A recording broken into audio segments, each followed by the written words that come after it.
दोस्तों नमस्कार। तानाशाह डरा हुआ है। इस देश की निर्वाचित तानाशाही डरी हुई है। इस देश के विपक्ष के नेता जब नेता प्रतिपक्ष के नेतृत्व में इलेक्शन कमीशन ऑफ इंडिया की तरफ जाते हैं और ये सवाल करने का काम करते हैं कि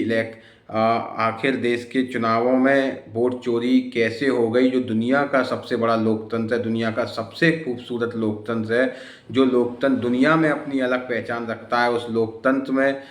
जो है वोट की चोरी होना मतलब लोकतंत्र को बदनाम करना, लोकतंत्र को खतरे में डालना, लोकतंत्र को ख़त्म करने जैसा प्रयास आखिर इलेक्शन कमीशन ऑफ इंडिया की नाक के नीचे कैसे हो गया।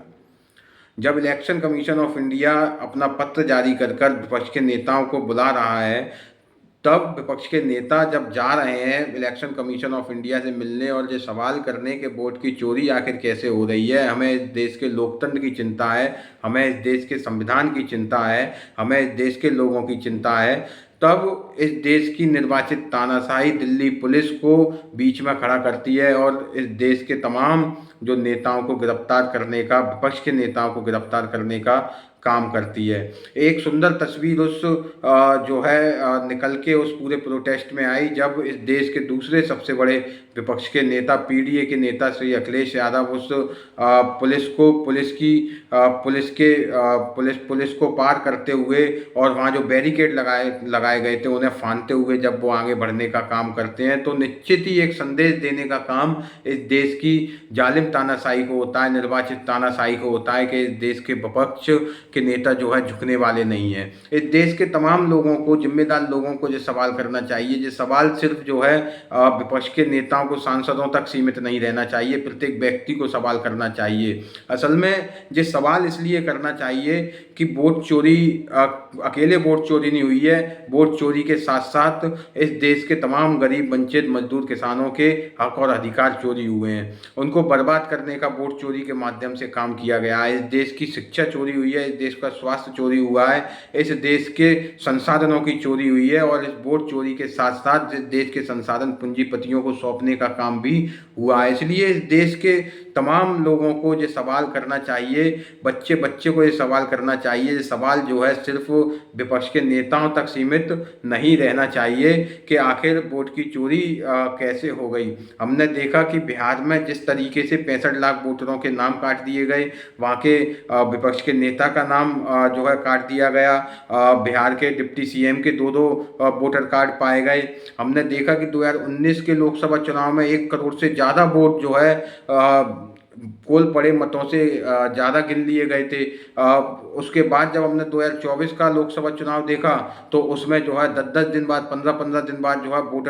वोटिंग प्रतिशत बढ़ा के बताया गया, जबकि बूथों पर जो एजेंट होते हैं वो स्पष्ट तौर पर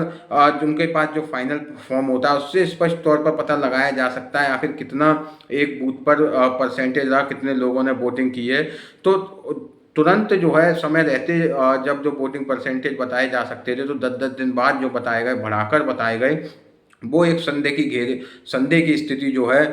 उत्पन्न करता है। जिस तरीके से इलेक्शन कमिश्नर की जो नियुक्ति का बवाल इस देश में हुआ, चीफ जस्टिस को उस कमेटी से हटाने का काम हुआ, उसके बाद जो है पूरी धांधली करने का काम हुआ और मनमानी करने का काम हुआ, वो भी जो है प्रश्न चिन्ह उत्पन्न करता है। जिस तरीके से कर्नाटक में नेता प्रतिपक्ष ने सवाल उठाने का काम किया, कर्नाटक में जिस तरीके से लोकसभा चुनाव में जो है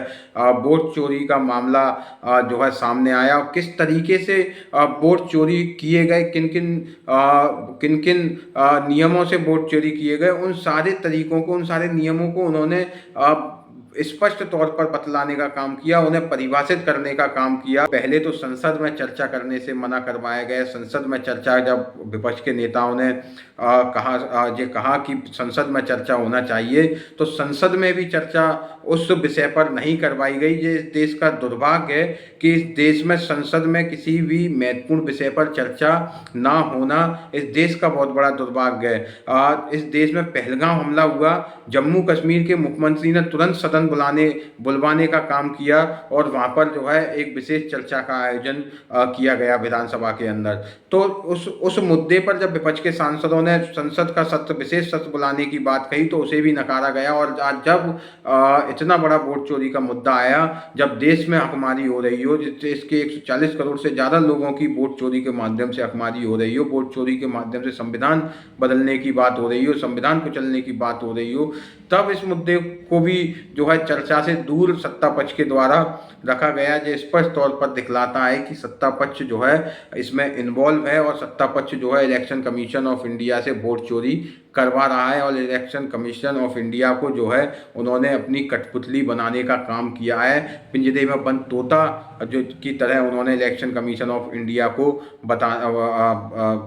करने का काम किया है। किसी भी देश का इलेक्शन कमीशन जो होता है वो निष्पक्ष होना चाहिए, और अधिकतर देशों में जो निष्पक्ष ही होते हैं, लेकिन हमारे देश में जिस तरीके से निष्पक्षता इसमें दिखलाई नहीं दी गई और वोट चोरी का माध्यम इलेक्शन कमीशन के माध्यम से हुआ, वोट चोरी का मामला जो सामने आया और मार्च करते हुए जब सांसद निकले